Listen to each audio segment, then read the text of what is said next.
No vídeo de hoje a gente vai falar sobre um assunto que ainda relata a respeito de Yeshua. Por que eu estou fazendo vídeos assim, com essa linha de pensamento? Porque eu tenho percebido que muitos cristãos, muitos evangélicos, muitas pessoas que têm um desafeto com a igreja, têm desafeto com a teologia, com a forma como os pastores, os líderes religiosos vêm se comportando ao longo das décadas, e muitos têm se decepcionado, muitos têm criado desafetos, muitos até ódio, né? Ódio fervoroso. E com isso, quem sai perdendo? A sua alma. Por quê? Porque você começa a destruir todo o alicerce que você veio construindo ao longo das décadas. E você começa a desferir também esse ódio, muitas das vezes, para o próprio Eterno.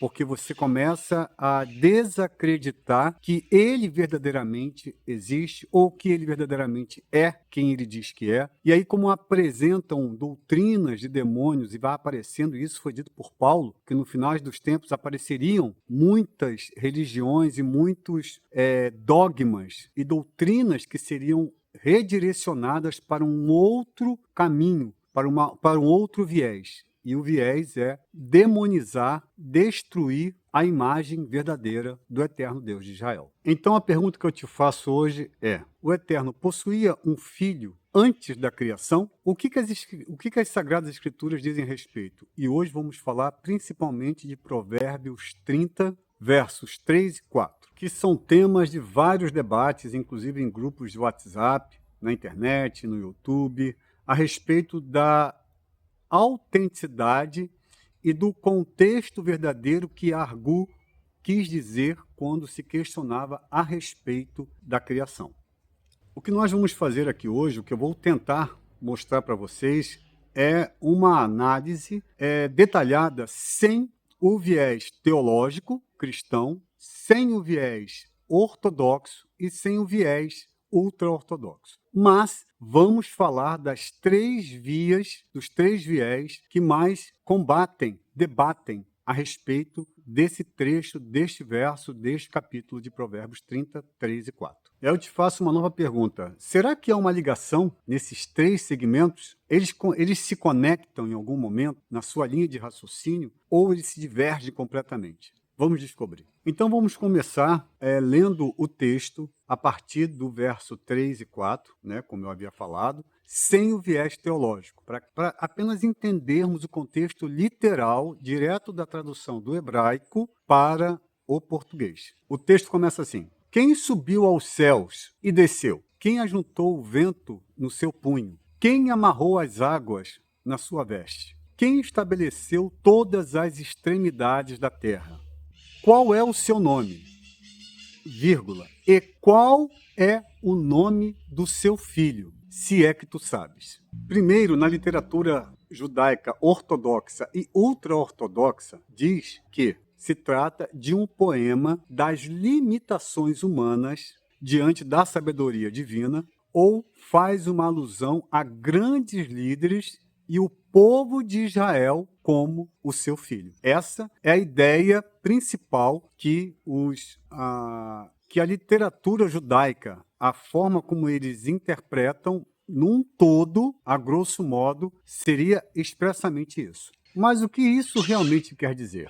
Que os sábios e os grandes rabinos, como Rashi, Ravi, Shlomo Yitzhak, que afirmam se tratar de Moshe. Eles entendem que é Moshe, que subiu ao Monte Sinai e tocou os céus, espiritualmente, sendo o único homem a trazer a Torá, a trazer as leis dos céus, ou seja, espiritualmente, porque ele subiu apenas no Monte Sinai, mas segundo a visão judaica, ele tocou os céus, porque o Eterno estava ali, e espiritualmente, e aí ele desce e traz a Torá para o povo.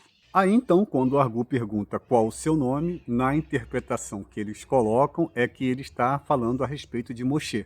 E quando Agur pergunta o nome do seu filho, eles acreditam estar se referindo a Israel, porque existe uma passagem lá, em Êxodo 4, 22, que diz assim: Israel é o meu filho e o meu primogênito. Se olharmos pela ótica da Midrash, que é especificamente a ligação entre livros, capítulos e versos, vamos entender que faria um total sentido, porque pela linguagem idiomática do hebraico bíblico, que perguntar pelo nome do filho de alguém significa rastrear a sua origem, sua linhagem e sua posteridade.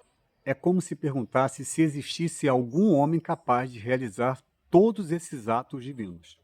Como não há resposta sobre quem, filho, família, linhagem e descendência, a resposta é ninguém. Aí, então, forçosamente, para eliminar qualquer vestígio de uma ligação de um suposto filho existente, vindo da parte do próprio Eterno, um filho espiritual, os ortodoxos e os ultra-ortodoxos, os judeus em geral, eliminam essa possibilidade, criando essa resposta mais condizente, que faz um pouco de sentido, se olharmos pelo lado literal dos acontecimentos, não literal do texto, literal dos acontecimentos, que Moshe subiu, desceu, então faz uma certa coerência, mas que na verdade não há. Então a gente se pergunta, então, do que realmente se trata? Do que realmente está acontecendo nesses dois versos de Provérbios 30, 3 e 4. No verso 3, o que aqui está explícito é tudo que foi feito através da criação, como foi feito. E o questionamento de Agur é simples e muito claro. Ele sabe quem fez e sabe o nome desse Criador. E ele pergunta, qual o seu nome? Todos conhecemos, todos sabemos, que é Adonai, que é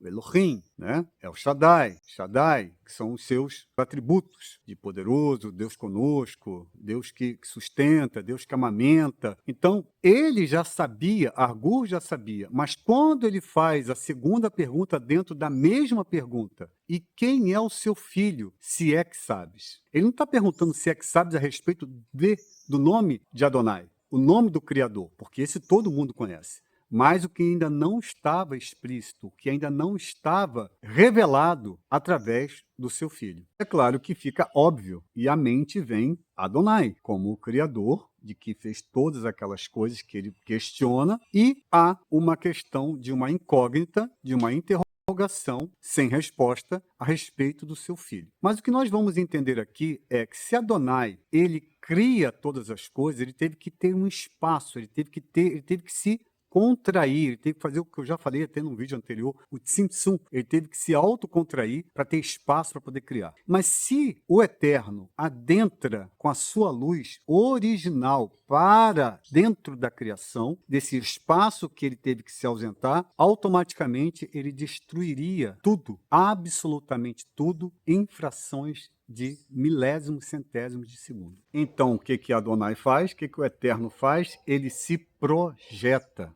Ele reflete a sua sabedoria, ele reflete o seu poder, a sua autoridade através de alguém ou de algo. E aí ele precisaria de alguém para fazer isso para ele. Ele precisaria de alguém, como sempre precisou, de mensageiros, da própria sarça ardente para falar com Moshe.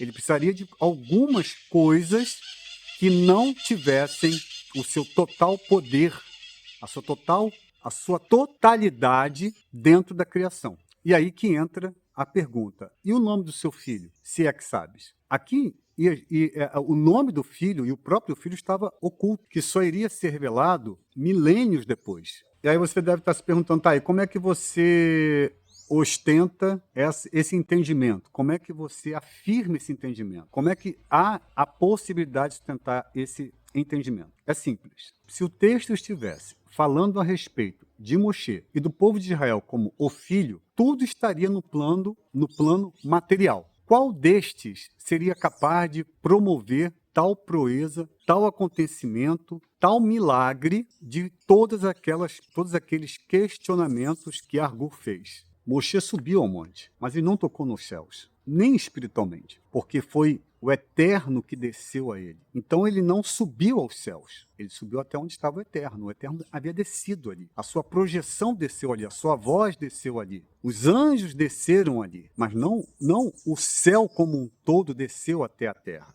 Porque se o Eterno tivesse descido, como diz os sábios, ele teria destruído, inclusive, tudo ali. Na medida que ele adentrasse a sua criação, tudo estaria destruído. Então, ele apenas se projetou. Assim como ele havia se projetado, como já falei, com os mensageiros, com os anjos, com os arcanjos, com a sarça ardente, entre outras magnitudes da manifestação do seu poder. Então, nós entendemos que se estamos falando de um ser espiritual, no caso, a pergunta a respeito de tudo que foi feito, automaticamente o seu filho não pode ser terreno. Ele também tem que ser espiritual, porque a pergunta cabe a ambos, ao pai que fez e ao filho também que fez, porque fez segundo a vontade do pai. Porque o Eterno se projetou através de Yeshua para criar, para fazer, para adentrar ao espaço ao qual ele não poderia adentrar. Porque se ele adentrasse, ele destruiria tudo. Então ele precisaria projetar. E a projeção foi quem? O seu filho, que ainda não havia sido revelado para a humanidade. Mas o que vamos ver a seguir deixa tudo muito mais claro, porque conseguimos enxergar que mesmo na visão judaica, há uma correlação e um encontro a respeito da forma como enxergamos essa magnitude da criação através do Eterno e da sua projeção. Na Kabbalah, dentro do misticismo judaico, em si mesmo é chamado de En Sof, que quer dizer o infinito absoluto, que é incompreensível, ou seja, que não se pode compreender, nenhum ser é capaz de compreendê-lo, de entendê-lo, e não possui um nome para criar o mundo. O Eterno, então, projeta sua energia na linguagem metafísica do Zohar, e que nos textos de Arizal, Isaac Luria, fala do Filho do Eterno em um contexto puramente espiritual da criação. Olha como é que as coisas começam a se encaixar, mesmo divergindo para lados opostos. Aqui ele está se referindo à sabedoria divina original, Chokhmah ou Torá espiritual, que existia antes do mundo. Que aí deixa muito claro que o Eterno precisa se projetar. Se ele pode se projetar, por que não criar alguém para fazer aquilo que ele deseja com os seus propósitos? Não poderia ter um filho? Qual é o pecado? Qual é a abominação? Qual é o impedimento que o homem, na sua infinita insignificância em entendimento e conhecimento, pode dizer, falar,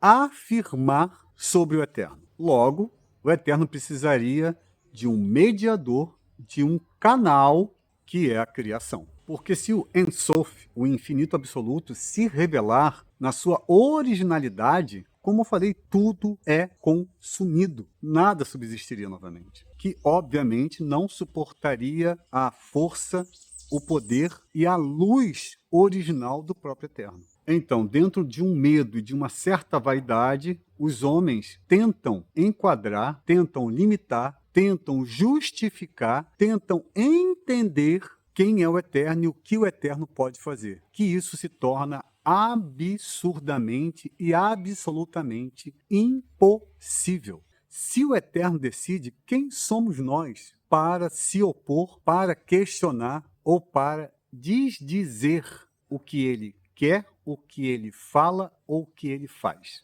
Então fica claro que dentro desse contexto que nós acabamos de entender, de compreender, que Agur não está falando de algo material, de algo possível que um ser humano possa fazer, em sim de algo espiritual, algo transcendental, que foge o nosso conhecimento, que foge a nossa capacidade de raciocínio totalmente limitada e totalmente terrena. Então, para concluirmos, a gente entende que Yeshua é sim o seu primogênito de toda a criação. Foi feito antes de tudo ser criado, para que tudo fosse criado através dele. O Eterno precisava dele, da sua sabedoria projetada nele, para que tudo fosse feito, para que tudo fosse criado. Ele precisaria de algo, de alguém, então ele cria algo mais perfeito e depois oculta, ele faz, depois que tudo é feito ele oculta, né? E por isso ele disse que ele era o Senhor do Shabat. Ele era o Senhor do sétimo dia, porque o sétimo dia foi entregue a ele, para que ele assim entregasse ao homem, e para que o homem assim entregasse para toda a humanidade. Mas, infelizmente, no decorrer de toda a história que nós conhecemos, isso se desvencilhou, isso se